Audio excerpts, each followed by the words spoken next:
పైనుంచి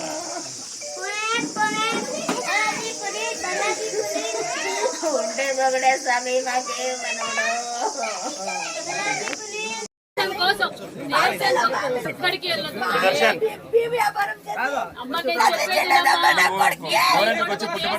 ప్రాణాలు అర్పించినాడు. మేమంతా నీతోనే ఉన్నాం తల్లి. అమ్మా నీకు ఏ కష్టం రాకుండా చూసుకుంటాం. ముఖ్యమంత్రి గారు కూడా ఘన నివాళులర్పించి ఎంత త్యాగమ్మ మా బిడ్డదని చెప్పారు. దేశం కోసం ప్రాణాలు అర్పించాడమ్మా.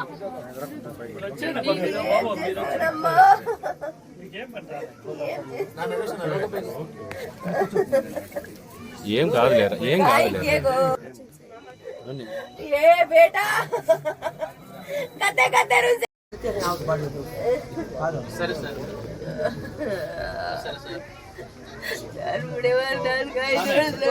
బేటా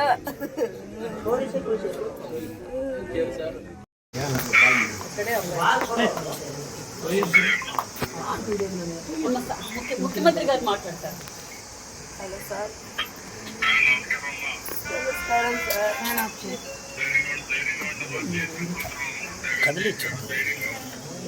ధైర్యం ఉంటుంది సార్. ఉంటే వెళ్ళిపోయా స్వామి. ఏం చేస్తూ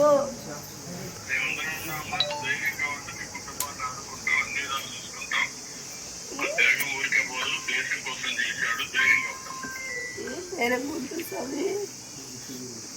సార్ చెప్పాను సార్, అన్ని విధాలుగా ఉంటామని చెప్పాను సార్. వాళ్ళ ఫాదర్ మాట్లాడారు. వాళ్ళ ఫాదర్ సార్. నమస్తే సార్.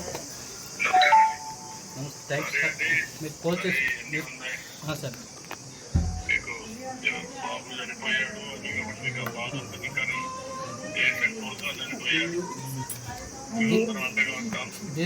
దేశం కోసం చనిపోయాడు సార్. కానీ మేము అనాథలు అయిపోతాం సార్. ఉండే నాకు కూడా ఒకే కూడా సార్. ఇద్దరు ముగ్గురు అంటే ఎలా బాధపడినా సార్. ఏం చేయాలి?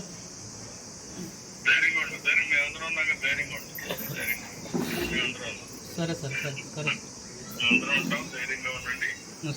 ఒకసారి కొన్ని జరగాల్సిన సంఘటనలు జరుగుతాయి. జరిగినప్పుడు అందరూ ధైర్యంగా ఉండాలి. దేవుడు మీతో ఉంటాడు. ధైర్యంగా ఉండి మేము అందరం మీతో ఉంటాం. సరే. మీరేం అధ్యయన పడుతుంది, ధైర్యంగా ఉండాలి. సరే. మీ త్యాగాలకి ధైర్యంగా ఉండి మేము అందరం అదే. సరే సార్. నమస్తే సార్. ఓకే. अमर है जोहार मुरली नायक, जोहार मुरली नायक, जोहार मुरली नायक. పుట్టినవారు పుట్టక తప్పదు. కానీ చరిత్రలో సూర్యచంద్రులు ఉన్నంత కాలము మలవలేని వారు కొంతమందే ఉంటారు. మన చరిత్ర ఈరోజుకి స్వాతంత్రం కోసం ఎంతోమంది పోరాట త్యాగం చేసినందుకు ఈరోజు మనకు స్వాతంత్రం వచ్చింది. ఈరోజు మన మురళీ నాయక్ కూడా ధర్మం కోసం, దేశం కోసం ప్రాణాలు వదిలిన వీర సైనికుడనే చెప్పాలి. ఎందుకంటే అది చిన్న వయసులోనే నేను ఒక్కరోజైనా సైనికునిగా ఉండి మరణించేదే తప్ప ఆర్మీకి పోకుండా ఉండనని తల్లిదండ్రులతో, గ్రామస్తులతో, అంటే అతనిలో ఉన్న దేశం మీద ఉన్న భక్తి ఏంటో ఆయన మరొకసారి కూడా చూపించారు. మరి నిజంగా మరి ఈ సత్యసాయి జిల్లా వెనుకొండ నియోజకవర్గం గోరెంట మండలంలోని తల్లితాండ శ్రీరాములు నాయకు, జ్యోతిబాయికి ఉన్న ఏకైక సంతానం మురళీ నాయకు. మరి మురళీ నాయకు వారి బాధ అయితే నిజంగా చెప్పరాని బాధ. కానీ ఒక పక్క వాళ్ళు నిజంగా నా కొడుకు ఈ దేశం కోసం ప్రాణాలు ఇస్తామన్న ధైర్యంగా కూడా ఉంటున్నారు. అదేవిధంగా ఆ తల్లిదండ్రులకు కూడా నిజంగా మనమందరం రుణపడి ఉండాలని కూడా తెలియజేస్తున్నాం. ఎందుకంటే వారు చేసిన త్యాగం అంతా ఇలా కాదు. మరి ఇప్పుడు ముఖ్యమంత్రి గారు కూడా మాట్లాడి వారి తల్లిదండ్రులు పరామర్శించి వాళ్ళకి వెళ్ళలేలా ఈ కుటుంబానికి ఎప్పుడు అండగా ఉంటామని కూడా తెలియజేస్తూ, అంతేకాకుండా ఇది అందరూ స్ఫూర్తిగా తీసుకోవాలి. ఎందుకంటే దేశం కోసం ఆస్తులు, ప్రాణాలు వదలటానికి మనం అంతా సిద్ధంగా ఉండాలి.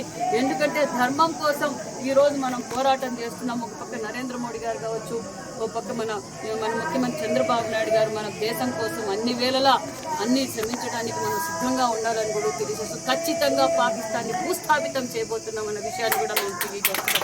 ఎందుకంటే ఈరోజు మనం న్యాయబద్ధమైన పోరాటం చేస్తున్నాం. మరి ఎంత కిరాతకంగా హత్యలు చేశారో మనం అందరం చూసాం. మరి ఇలాంటి వీర జవాన్ల మరణం వృధా కాదు. ఖచ్చితంగా మనం పాకిస్తాన్ తగ్గ బుద్ధి చెప్తామనే విషయం కూడా తెలియజేస్తూ ముఖ్యమంత్రి గారు కూడా వారి తల్లిదండ్రులతో కూడా మాట్లాడారు, పరామర్శించారు, ధైర్యంగా ఉండమని కూడా చెప్పారు. అన్ని విధాల ఆ కుటుంబానికి రాష్ట్రం నుంచి కావాల్సిన సహకారం, కేంద్రం నుంచి రావాల్సిన సహకారం ఖచ్చితంగా ఉంటుంది. మరి ఈరోజు నేను కూడా వారి కుటుంబానికి ఆసరాగా ఉండాలి. ఎందుకంటే వాళ్ళ కుటుంబ పోషణ మొత్తం ఆ అబ్బాయి మీదే ఆధారపడి ఉండేది. మరి అబ్బాయి కుటుంబ పోషణ ఇబ్బంది పడుతుందన్న ఉద్దేశంలో నేను కూడా ఒక 5 లక్షల రూపాయలు చెక్ కూడా అందజేశాను. ఖచ్చితంగా ఎల్లవేళలా ఆ కుటుంబానికి అండగా ఉంటామని కూడా తెలియజేస్తూ జోహార్ మురళి, జోహార్ మురళి, జోహార్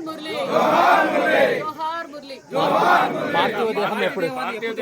మురళి పార్టీదేహానికి ఆల్రెడీ అధికారులతో కూడా మాట్లాడడం. రేపు మధ్యాహ్నానికంతా బెంగళూరుకు వస్తుంది. బెంగళూరు నుంచి ఇక్కడ తీసుకొచ్చి ఘనంగా నివాళులు అర్పిస్తాం. అదేవిధంగా మరి మన గోరెంట్ల సర్కిల్లో ఆ అబ్బాయి విగ్రహావిష్కరణ కూడా చేస్తామనే విషయాన్ని కూడా మీకు